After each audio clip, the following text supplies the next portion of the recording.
I am Ron Jewell. I'm a United States Postal Inspector, and a lot of people don't know what postal inspectors are, so I'll tell you about that. But today we're gonna talk about identity crimes, and also we're going to touch on some frauds and scams going on. And I really want to thank Midwest One Bank and Christine Wilcox for offering this to me. I think that education is very, very important, and the more educated consumer is, the more or the less fraud and the more prevention that we have against it will be. So, without any further ado, let me start my presentation here. There we go, I hit the right button. All right, postal inspectors, what do we do? Well, some of you in this room might remember, Butch Cassidy and the Sundance Kid. I think I see some hearts starting to pitter-patter out there amongst you ladies, but Robert Redford and Paul Newman. But you know what? They constantly said during that movie, who are those guys? Those guys that were tracking them and tracing them. Well, in reality, Butch Cassidy and the Sundance Kid blew up a mail train, or a train which carried mail, so we took offense as postal inspectors, so we were tracking them down. So that's the real people that were tracking them down was postal inspectors. So we are in charge of enforcing about 200 federal laws and investigate a lot of different crimes, and the key there is the nexus to the mail. Okay, as long as it has a nexus to the mail, that's our jurisdiction. Okay, if you have a bank robbery, the FBI takes it. But if you have a post office robbery or a carrier robbery or a burglary or something like that, the Postal Inspection Service, the postal inspectors investigate that. So that's kind of us. So we protect the mail, we protect the U.S. postal property, and we protect the consumers as well that are using the mail and everything. So that's us in a nutshell. Again, who are those guys? Well, now you guys know the real story now. It was postal inspectors. Identity crimes. And we call it identity crimes instead of actually identity theft because identity crimes are kind of two-part. But regardless, there's about 9 or 10 million identity crimes being victims each year. And although that's leveling out, that's still a lot of people every year, being affected by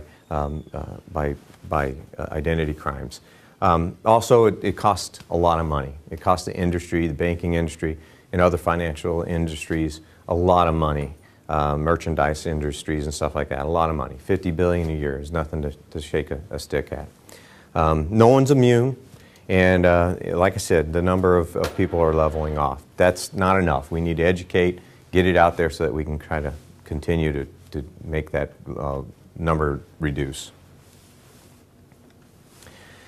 Identity crimes consist of two things. One is the theft of acquiring the information, and then the second piece is the fraud, which is using that information. Okay, so does that make sense? I think it does. So the first step they do is they get the information. Okay. And when you get, and what information are they looking for? Obviously the big four is the name, date of birth, address, and telephone, okay? Where you live, what's your phone number, your date of birth, and who you are, okay?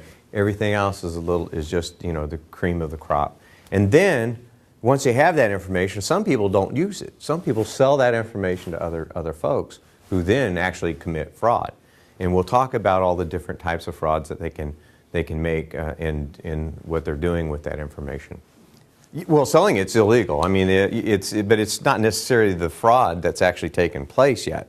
That's a crime, but because they've stolen information, and now they're selling it to somebody else, and it's going to be part of the fraud, but that in itself is separate from the actual, when you use that information to create fraud, and you'll see as we go through the presentation. So. The first four are the most important. So, why? Why is identity crimes popular? Well, it's plentiful. It's out there, and credit is out there.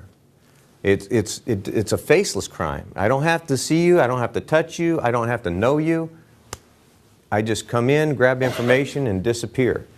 So, and that, just disappear into cyberspace, or if it's, actual, street crime, I just walk away into another city.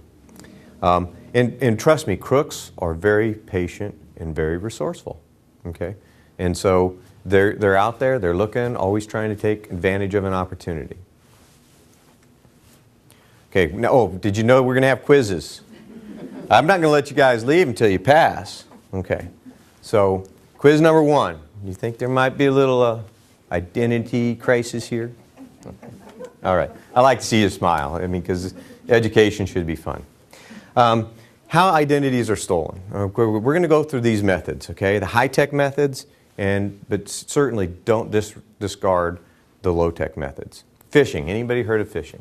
And the phishing part of it is whoever contacts you looks like a legitimate business. The bait on the hook, the worm, right? Exactly.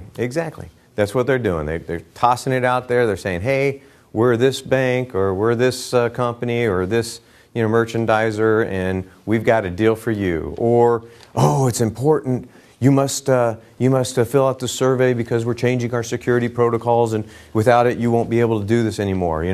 And boom, and boom. So then they get in, and then they get you thinking, oh, it's serious. I got to go and fill this information out. And then you ever wonder, because I've toyed with them a little bit, but you get with a little bit of information, and then you tab to the next screen. When you tab to that next screen, you're locking in that information that you just gave them. Each time you tab, it's kind of like saving that information for them. And that's why they do that. If they have you, they build to it, because then they say, well, if you're not going to give me the social security number that's embedded down there later, at least I got all this other information first. If you don't give me an account number, I at least got the basic 4 information from you already. So, yes, but that's phishing. Spyware and keylogging. Right. So when they read some gobbledygook, which might be a password and a username, they can start piecing together information from your computer. That's what keystroking does. Monitors your keystrokes, where you go, and then eventually they can decipher, a username and a password for different programs. So that's the utility of keylogging. Spyware also tracks where you're going, what websites you're going and visiting to, who you're banking with and stuff like that. If you're an eBay customer, or Amazon person, it tracks that type of stuff. So, very good. So how about skimming? Well, skimming is basically where I get your information on a credit card by running it through and storing it, and in some instances I run it through twice. Let's say I'm a clerk at a registry. I run it through once for your regular transaction. Before I give you your card, I skim your information again. It's in the computer. Then I add stuff to it and then ring you up for 2 transactions. But more commonly, skimmers are referred to as a device that is put on your ATM or your gasoline credit card payment areas, and it skims and reads all your information and traps all your information on your card on its way into the legitimate ATM, and then it has that information when it goes in and out of when you scan and work an ATM.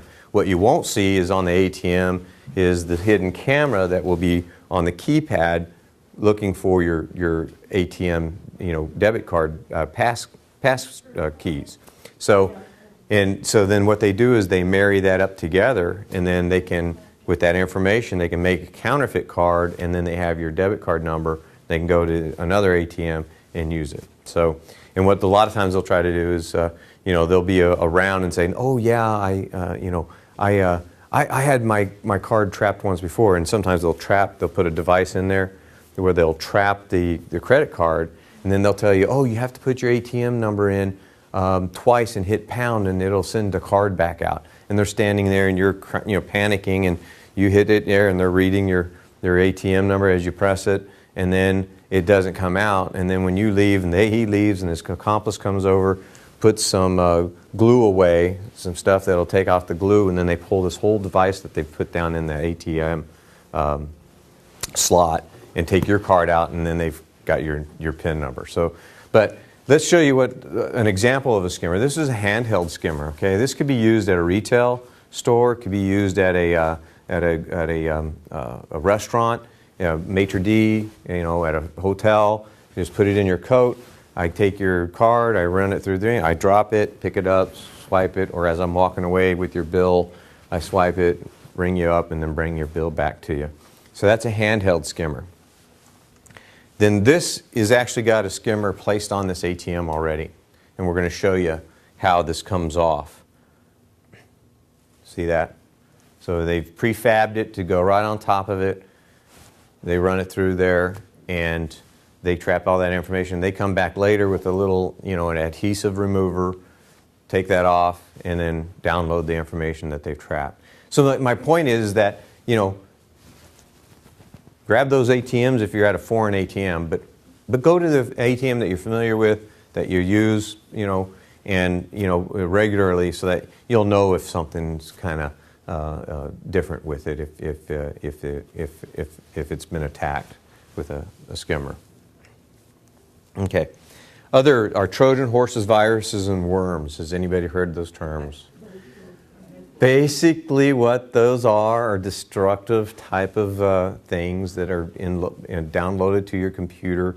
Many times it's in conjunction with phishing and spyware, so that what happens is your computer goes on the fritz and you're not getting to go to the regular sites that you go to while they're trying to commit the fraud and go into those, discern what your password is and your username, and then go to those sites and try to attack them. So, that's the main intent for those. But also, some people are just malicious and send these things out to create havoc as well. Hacking. Everybody knows that hacking is people that are pretty smart, brainiacs that are trying to backdoor and get into computers that they aren't necessarily authorized to get into. And we've probably seen the movie where the guy almost starts World War III. And then spamming. Spamming also is something that they use. Again, they'll go into your account, they'll take over all your people in your address book, and then they'll send out those phishing schemes and stuff like that to those people. I think we had a senator that was supposedly on vacation over in Greenland, and a bunch of his friends, which he wasn't on vacation, got their emails and how desperate they were. They needed money. They had their wallet stolen, and could they wire transfer them money? They'll certainly pay them back when they get back to the United States. So again, another scam out there. You've got to be careful and pay attention to details on who's contacting you, why. Doesn't make sense. Again, the LowTech Methods. Anytime you go to an automotive dealer and want to take a test drive, I love doing that. Nice fancy car. It's probably the newest car I'll be in if I take a test drive. So, but they get, they usually photocopy your driver's license, and when they allow you to drive per their protocols to drive their vehicles and stuff like that. Liability issues for them. But what are they doing with that information? Is if it's just going to a round file and and then being dumped out in the regular trash? Do they have shredders and stuff like that? You should look at your doctor's offices and stuff like that. Is there a shredder in the office somewhere, especially near the printer, a shredder, something like that? Those are signs of somebody that's doing a really good job of ensuring that if it's not, if the extra stuff prints, the wrong stuff prints, they shred it and stuff like that. Or they have the lock containers where they put it in the slot and it's protected from, because I actually have, and I will not name the city in fear of retaliation right now, but I have an application which is for a city which is about 17 pages long and asks for a lot of information, where they went to school, previous jobs, so obviously social security number, date of birth, and everything else. A very big history that I took off of a criminal as we arrested them. So they're out there, they're dumpster diving as well. And like I said, that's a wealth of resource. So we got to educate the public, and we also need to make sure that, if you're going to the medical, make sure you mention it to them. You're shredding my stuff, right? Oh, yeah, yeah. And if they stutter, you say, well, show me where your shredder is. How do you shred your stuff?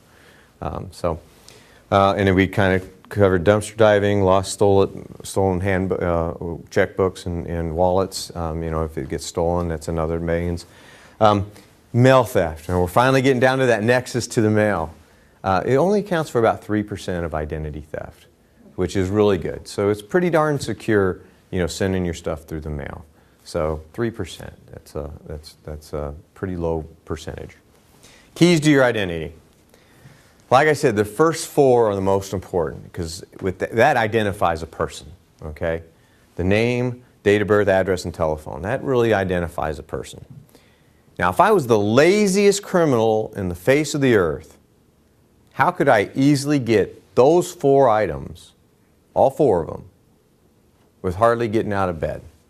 But you know what? If I get up and I listen to my radio, I set my clock alarm radio on many channels at a certain time, they announce birthdays, don't they? They announce birthdays. So Jimmy John's 50. Now, I'm no mathematician here, but give me 5 minutes and I can tell you that he was born in 1961. Okay? And then go from there. Jimmy John, and what do they say? Jimmy John from Marion is 50 today. All right? So then I go to the phone book, and if Jimmy John is in Marion, I've got his address and phone number. And you know what? I didn't even have to get out of bed because I got pen and paper on the nightstand. That's how easy it is to get those first four. So it kind of makes you think twice about having your name announced on the radio. But anyway, those first four are very important. How many times have you been in a certain store that has asked you at the checkout, would you like to open up a store, a credit card? Okay. I forgot my wallet. It's in the car. I got cash in my hand. You think they're going to wait for you to run out, get your wallet, and then run back in while everybody else is waiting in line to open the heck? No, if you can rattle that information off, those first four things, they're gonna take that down. And of course nobody has, at least for this practical purpose, nobody has their driver's license or their social security number memorized, but they'll just leave that out. You'll get instant credit. It might be declined at a little later point, but probably right there in that store, you'll get instant credit. You get a little card, temporary card, and then you can walk right back around and they'll help you carry out, that limit to your car. And then the real person will eventually get the declination letter, or they'll get the bill. The real person will. So it's that easy. The rest of the information is easy. And of course, I don't even have to have true information in a lot of respects to counterfeit these items. Counterfeit documents. Very easy. In many places, you go to some fancy, fun theme parks and stuff. You can get a, resident identification card or driver's license to show that you've traveled to this, particular state, and right there, and it'll look just like a driver's license. Only on the back, it may have novelty item on it. And you know what? The only person that's going to notice that is the law enforcement officer when he's writing you a ticket. He's going to say, "Give me your real driver's license because this one's fake," or I'll arrest you for having a fake ID. So anyway, but most other people, you put an ID down and they're not going to know the difference between a real driver's license and a fake one. And they can counterfeit just about anything. Your bank statements, if they're trying to get a loan and stuff like that, they can counterfeit those and stuff like that. Like I said, the more information you have, the larger the scam and the fraud they're gonna try to create. If you have the date of birth, mother's maiden name, and stuff like that, and the social security number, a true driver's license, I can actually go in and try to open up a home loan, construction loan, stuff like that on you. And if you have good credit, I'm likely to get it. But if I don't have true numbers, then in that type of a fraud scheme, it's gonna fall apart because the information is not going to come back right. But when you do the smaller scams, check writing and stuff like that, these counterfeit documents are just good whether they're true information or not. So, it's even simpler than this. This is, how you always talk about the laboratories. This is what I call a crime laboratory. Okay, it's easy, And today you can have a laptop computer instead. It'll plug into your cigarette lighter in your car. You can have a mini printer, everything right there in your car instead of having to go to a house or an apartment now, right? And in some instances, they see that red flag up, and we'll talk about that in a little bit. But they can pull out your mail that you're sending. You're sending a bill They open that up, take your check out, and print a check up, just that easy. And by the time they get to the store, they've got some checks written up, and then they're going to go in and try to cash them. And they'll look like a business check, like they're painters from out of town, and they'll take it to Check and Go or wherever somebody will cash a check, and they'll have counterfeit identification with them and the names that they've printed them out for, and it'll go through. Of course, the bank will catch it, and then then they'll have to close your account and everything else. But that's how simple it is these days, and a lot more compact now. Some of these you can do on some fancy phones, a lot of this information. So let's talk about those crimes, okay? We've talked about gathering the information, what information is important to keep safeguard, and how they're going to get it and what they're going to do with it, counterfeit documents and stuff like that. But let's talk a little bit about the actual crimes that they're committing. First of all, it's fraudulent applications, okay? And basically, I'm going to take an application that I have, I go someplace and get it, or it could have been something that's stolen from the mail, those pre-approved applications. I could fill that on out, and then I could send that on in, and then I'm going to try to trap that information, or I can check that box, I've changed my address, and send that information in. Now folks, I have actually gotten, as part of evidence in one of my cases, a pre-approved application that was filled out. It had been torn in half and retaped together and sent in, and they gave them credit, okay? The person, the actual person, the true person, had taken it out of his P.O. box, had ripped it in half and threw it in the trash, and the bad guys had come in and had grabbed the whole trash bag and ran out of the post office with it. Needless to say, the post offices down in Houston, Texas, keep more track on their trash now, better tabs on their trash, and or if they don't, they have heavy lockable containers that you put your trash in as well, just like your recycle. So because we're trying to prevent them from running in and getting the information like that. But shame on that credit card company that gave him credit when it was torn. I guess I changed my mind. No, I do want credit after all. Let me tape this back together and fill it out. All right. So, but the problem we have is marketing, getting those new customers is a big push, and security just doesn't have the oomph that it should have in this process. So, or they can't keep up. Account takeovers. Again, they've got your information again. What they do is they try to represent you at a location. They'll change your mailing address at the institution. The post office now sends, if you try to change the address with the post office, they usually send the confirmation letter to your old one and your new one, so that if you haven't really moved and you get it at your old address, you can go back to the post office and say, hey, I'm not moving, and everything. So financial institutions, many of them are doing that now too, but as it trickles down, and before everybody gets on board on doing that, they still go there, they change that address, they get those mailings, get those cards, and take over your account and deplete it. So, and then they'll use those cards up quick. So, merchant fraud.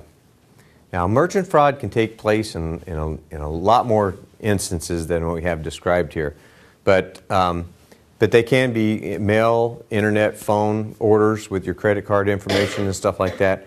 The merchandise is often shipped to an address in their control instead of actually to you, or an unoccupied residence where the carrier doesn't realize that it's unoccupied, is delivering mail there, and then they come in and take the mail. Our carriers do a great job when they try and they actually look for residents that they think have been vacated, and then we'll put a notice, and if they don't respond, we'll stop delivery to those residents. So we can't get everyone every time. It also may involve a lot of the reshipping schemes that are going on, and that is an endless amount of stories that I could tell you. The love con, the girlfriend, the friendship, I'm renting an apartment, and everything else. But they'll send something there. Oh, can you send this over to our orphanage? and everything else. And so you'll get all this merchandise, and they're asking you to send it over to them overseas because they can't purchase the stuff themselves over there for some reason. Again, the common sense. Certainly all these countries around the world can order things, you know. And when it's perfume and shoes, I don't know what orphanage needs a lot of perfume and shoes. So, okay, anyway. And then, of course, your credit card fraud, just purchasing anything, gas. You know, when they steal wallets, that's where they hit the first. They go to the gas station, they try to swipe it, see if it works, and then boom, they buy everybody gas and, you know, split the money with people and buy small items, small purchases and stuff like that. Banks are getting really good at putting systems in there to monitor, you know, how many times, you know, to some extent, how many times gas purchases you're making, so that red flags the card, you know, dates, times, amounts, distances. They're working very well to get a lot of these things in there so that they send up a red flag as soon as possible to stop the fraud. Because many times when they counterfeit a credit card, they'll send that card out to different states, and then they start purchasing them, you know, and there's just no way somebody could physically be in Iowa and Florida purchasing with the same card, okay? But again, that information has to get back to the local, to a central hub where it's processed before they identify that. And they're doing it as best they can. And I did get a call one night at like 2 in the morning. Hello, sir, are you using your card on the internet? And I'm like, no, I'm not. Okay, thank you, you know. So get it once, but what they'll do, they're very clever. What they'll do is they'll go at 10 o'clock at night and 2 a.m. in the morning. So from 10 to 12, they'll be hitting all these ATMs, and then after it's 12, they'll redo it, you know, go back in that circle again and hit the same ATMs again, get that double limit out of your account, so if you have it. So. And then check fraud. Now, many of you in here remember the old washing checks back in the 80s and late 80s, early 90s. It was the big thing. Household cleaners and stuff could wash a check. They rewrite it and everything. Don't have to do that now, any folks. Printing your own check is completely legal. Matter of fact, my wife made checks every week for her mom and dad's business. As long as you're using your information or correct information that you're allowed to use, it's legal. But when you use somebody else's information, obviously that's illegal. And again, another way of committing fraud. We're going to talk a little bit about frauds and scams as well. I know this is identity theft, but you know, when they get that information, they also send you, and they can also do other frauds and scams. And I'm going to talk about some of the most popular ones. First of all, lotteries. Let me tell you this right now. Lotteries through the mail are illegal. Anybody ever win a lottery notification in the mail? It's illegal. It's just illegal. Okay?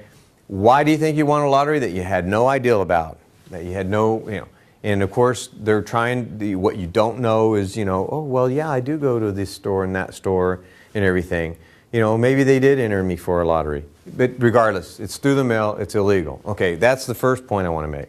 The second point I want to make is when you guys win $10 million or $1 million or $5 million and they send you a $5,000 check to pay your taxes, you tell them, hey, just take the taxes out of the money and send me the balance. I'm not going to cash this check and send you money for my taxes when you can just, if you can cut me a check that I can cash and pay for my taxes, why can't you just take the taxes out? Common sense, you know. So again, the lotteries through the mail are illegal. And if you haven't won something that you don't know about, okay? Stick to the lotteries that you know about. Work at home. Many work at home schemes are fraud. One is which we touched on earlier. You know, well, you're going to get all this merchandise, and if you can pack it up and send it to us over our orphanage over in Nigeria, then we would appreciate that. Yeah. Well, again, 5 dozen bottles of perfume. Well, it doesn't sound like something I'm going to send to an orphanage. Certainly a lot better items to send to an orphanage. So, and then there's other things. You're stuffing envelopes, especially with advertisements and great, fantastic deals, you're probably being, you're being scammed, and you might not be out any money, but you're certainly part of a fraud scheme that's going to get somebody, a victim of fraud. Inheritance. Folks, I know I don't have a long-lost relative in Nicaragua or, over in Nigeria or any place in South America that has millions of dollars, okay? And they want to give it to me. Now, my wife actually has a second cousin who is, very well off. I'm not, and she's not going to get a dime because his own family's going to get that, okay? And so unless your mom and dad are rich, and they actually leave it to you in your will instead of giving it away to somebody else, don't expect that, something in the mail that they've found some lost relative that's, you're getting money, okay?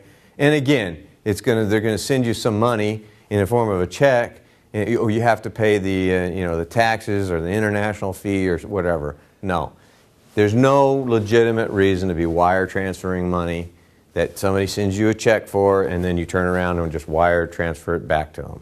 There's no legitimate reason. Okay. Along with that, and kind of with the work-at-home scheme, I'm going to tell you, and while we're wire transferring money, mystery shoppers do not get paid up front. Okay? I have run into several now. All of them have told me we do not get paid up front.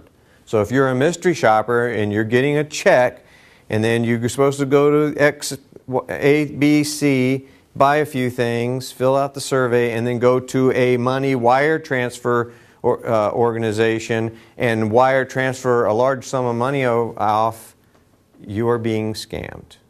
Or any loved one that you know of who is a mystery shopper now and gonna do that is being scammed. Okay? Again, I don't know of any money transfer services that even use mystery shoppers to test them.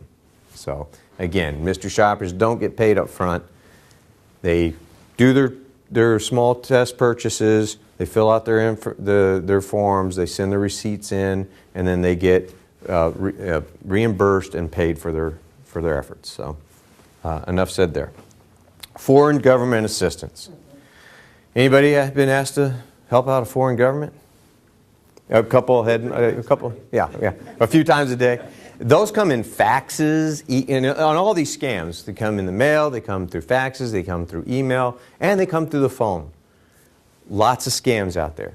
Again, if I'm some foreign minister and I've inherited $25 million and I'm leaving the country and I need your help to get it out of the country, that just sounds illegal in the first place, right?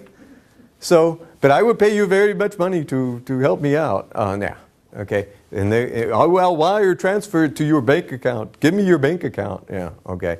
Don't let the money overshadow the fact that you're being scammed and you're giving your bank account away. So, online prevention. I think the most important piece of advice that I can give you on online prevention is something that we learn as law enforcement officers. It is always better to act than react, okay? So that's why law enforcement officers, we're always preachers, right? We always stand with our hands in front of us because we're always in a reactive mode, So our hands are, if we're preaching, our hands are ready to react. So if you're reacting to a phishing scheme, you're reacting to a lottery fraud sweepstakes mailing, if you're reacting to it, you're liably getting on that bus to nowhere. And when you get on that bus to nowhere, they're going to take you for a ride, okay? That's all they're going to do is take you for a ride. You're not going to get anywhere. So, if you want to bank online, if you want to do these things, if you want to be a mystery shopper, find a legitimate venue, go to a retailer and find out who they have test them, and then contact those people. Go to your bank. Your bank will certainly give you the correct website and procedures of how and what to expect if you're going to bank online. Don't react to an email. Don't react to a piece of mail or a phone call so readily. Okay? If you want to help somebody out, take action, okay?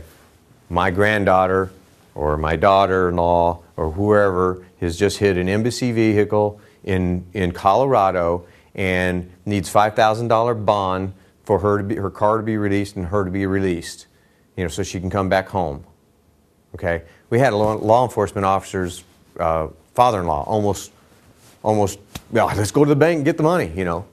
Almost did that, and the mother says, well, let's call our son, you know. And, oh, you're being scammed. My daughter's down the street, you know.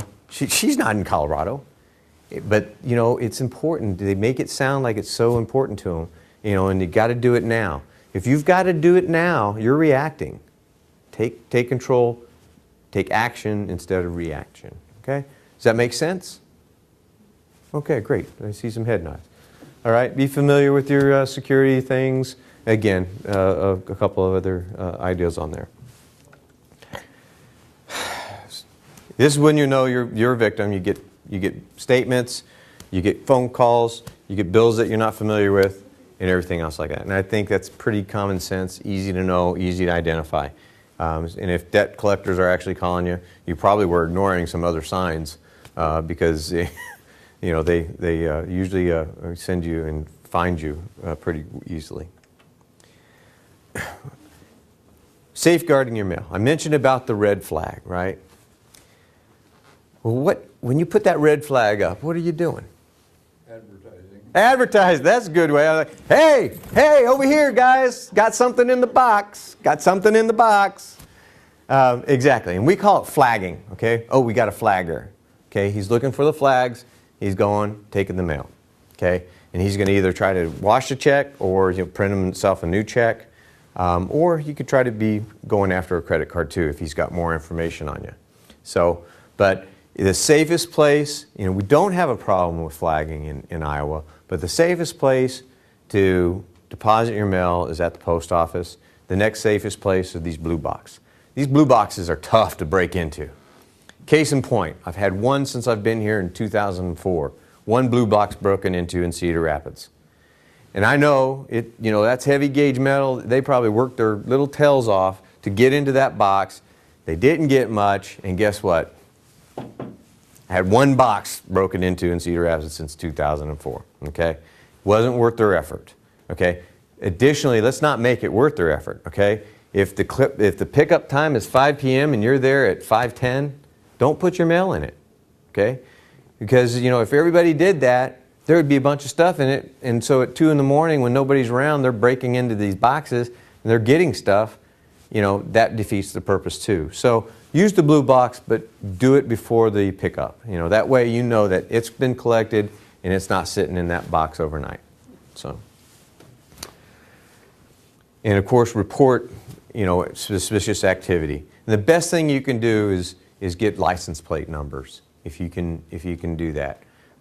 If you see somebody fishy, slow car going around too many times, try to get out in the front and see what, write down his license plate number, report it to the police, and or if he's actually stopping at mailboxes and stuff, report it to the post office and they'll get that information to us as well. But the police is always your best bet. Report it to the police, call your post office secondary as well. They'll get somebody out there. I am notorious, I see people cruising through our neighborhood. Hey, what you looking for? Oh, I'm looking for this ad. Well, we have this strange road in our neighborhood. It doesn't go through to the Westfield on the other side of, and you have to go out of our neighborhood all the way down to this way and back into our neighborhood. So, so I kind of sometimes know what they're looking for when I see them, and 9 times out of 10, that's exactly it. Well, I'm looking for, and it's a lower number on Westfield Drive. And I'm like, oh, yeah, you need to leave, and I'll show you how to get there. So, but, be inquisitive. They're going to leave. They're going to leave and say, oh, this ain't worth getting caught for. Now I'm going to go somewhere else. So, contacting credit bureaus. They are in the pamphlets that are back there from the Postal Service, identity theft, safeguarding your identity. All this information is in there. Annualcreditreport.com is something that the inspection service worked with to make happen with the credit union, the credit companies and banks, our industries. in that you can get your free credit report from each of the credit unions, one a year. One a year. You know what? If you did one every 4 months, you could get 3 in a year. So if you ever have anything suspicious show up, that's exactly what I do. Is I do it one at a time every 4 months. That way you're getting a report, and you can make sure that you keep track of it. If you haven't gotten a credit report lately, go ahead and try to do that. And again, this is taking action. Going to annualcreditreport.com, and it is in your brochure that we've handed out. What information do you have to give them when you do that? You're going to give them your name, your address, your social security number, all those things that you're not supposed to give anybody else. Yeah, but again, like, this goes into that take action. This is a good site. I've done it myself. That is a good site. It's in your brochure that I've handed out. The bluish one. All this information's in there, so you can go there, get your credit report. And other sources that you can report if you have any identity theft, the Federal Trade Commission. Like I said, a lot of it's not going to be committed through the mail. But if you believe it's been committed through the mail, you can call our number. Again, it's in the brochure, and you can report mail theft, mail loss, and other tampering and stuff like that as well through that site as well. Identity theft happened to you, and don't be scammed too. I love the identity theft. I could talk to you on that all day long, and I could also talk to you about scams and stuff like that all day long as well. As good Christine, she's the one that's people are coming into the banks and seeing, and together when we join forces like this, we're educating people and we're getting the message out that you got to take action and you got to pay attention to details. And when you're using and when you're giving your information away. And this is what I always tell people: if you're comfortable with your credit line, put an alert on your credit. Say, hey, I don't want call one of the credit bureaus and say, hey, listen, I'm comfortable with my credit line. I want to put an alert on there. I don't want I'm afraid that I have good credit and I'm established and I don't want anybody, so I want an alert on my account so that to let you know I don't want any more credit. And put an alert on my account. So a fraud alert. Now that's different than I've had fraud committed on a credit card. I want you to put an alert on my account. When you get those applications, tear them up 2 or 3 times, icky, sticky, kitchen trash, and certainly if they tape it together and send a stinky application in, they're not gonna process that one. Otherwise, invest in a small shredder and just shred those things. I hate to say this, but I get all that stuff as well, and I just think of it as, hey, they're supporting the post office, and we're the only federal agents that are not funded by tax dollars. So we're out here doing our job. The Bishop bomber was convicted not too long ago. Anybody know about that? The Bishop bomber out of Dubuque, Postal Inspection Service case. A guy that was he sent threats to a bunch of financial companies. Trying to get them to move the market in certain ways, and then he started putting bombs together, and we fortunately honed in on him and picked him up and arrested him with the bombs made in his garage still instead of in the mail system. So, but yeah, when you get that business mail, that we call it, it's most commonly referred to as junk mail. I like to say it's business mail, but it does keep all of our price down for when we want to mail stuff out. So it's all the restaurant. That's what I said. What I do is I have a credit card that I use and maintain, and I monitor online. I bank online with it, and I use it just for that purpose. That if there's a fraud charge, I'll let my company know, and then they'll back charge the restaurant or whatever. So if they double charge me or something like that at a restaurant, or if somebody gets it and then they ship it out and then all this fraud happens, I'm protected through that credit card company. I use that credit card company. I don't use my debit card or my credit card that's linked to my checking account when I go out and do that. And that's always, I think, the best practice is have a certain credit card that you use for online purchasing and stuff like that, and for restaurants and stuff like that are you don't know, especially when you're traveling, you should have a credit card that you can use that, will protect you if it gets compromised and erroneously used. If you call one of the credit bureaus and tell them, I want to put a fraud alert on my account. I don't want any more credit. I'm established that. Right. You don't want to open any more credit. If you're comfortable with what you have, you tell them, I don't want to open any more credit.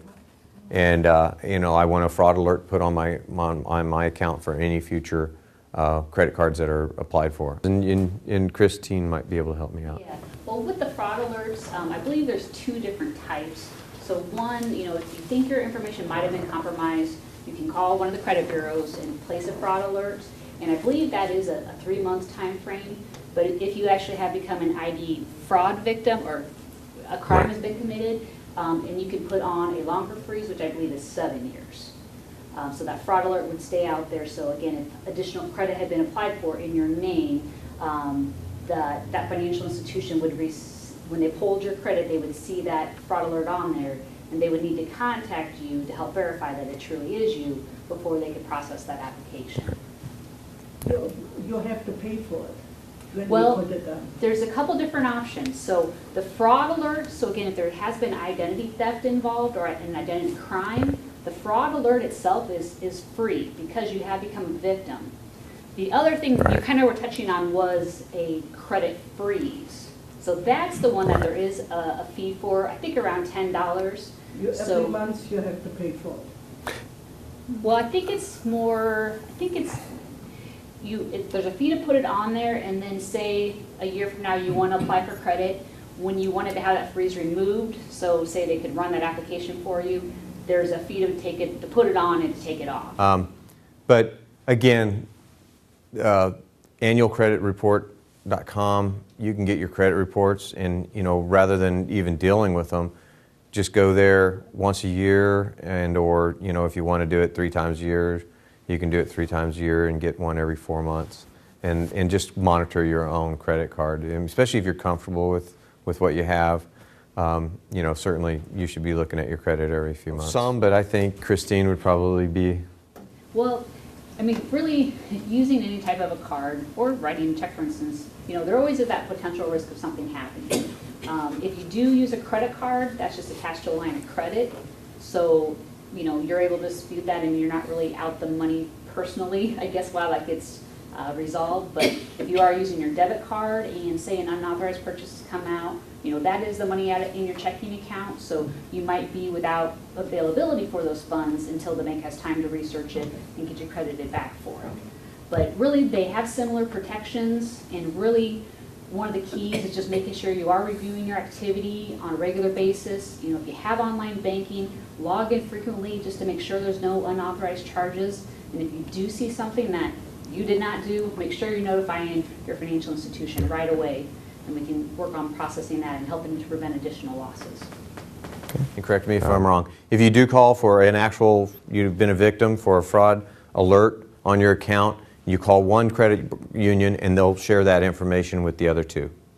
Is that correct? Correct. Yeah. So you know, you don't have to sit there and call each credit bureau. So they do share that information. I believe that, and I'm seeing a head nod over here too. Yeah, and really,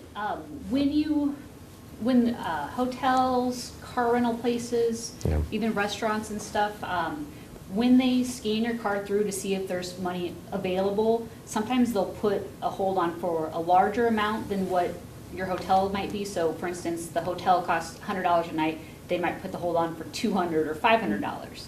So if you do use your debit card, since that money's being held, you would not be able to use it. But again, if you have a credit card to hold it, you know, it doesn't directly affect you, I guess, as much. So, So what it is it freezes up some of your money in your account when you do that, because it's saying that, hey, there's a potential for you to be spending this money, and it wants to make sure that there's money there, so it freezes up that money.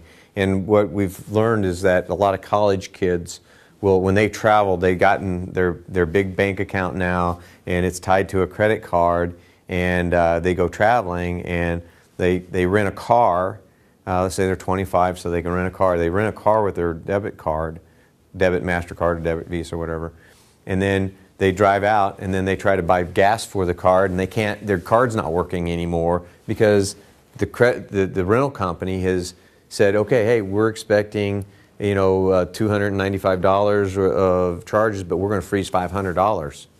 And the poor kid doesn't have but $500, So now he drives off, he thinks he's got a couple $100, to spend on his trip, and it's been frozen. So that's exactly what she's talking about, so. Yeah, and if I can just add on, since you brought up the travel issue, if you are planning to travel outside the state of Iowa, for instance, make sure you do notify your bank or credit union or credit card company, because that also helps with those alerts. So again, if you're from Iowa and you're traveling out in Texas or traveling out in California, by letting them know that if there's purchases out there, there's less likely to think that it is fraud. So especially if you're going overseas too, to make sure your cards will work. Right. But that way, again, just helping with those unauthorized purchases and helping make sure you're the one making it, not somebody else. If you notify the bank, you just don't tell the switchboard operator, you need to go to where? Customer service, bank officer? Yeah, customer service should be able to help with that. And a lot of times you can call just into an 800 number, service center area should be able to help take care of that request too. Okay.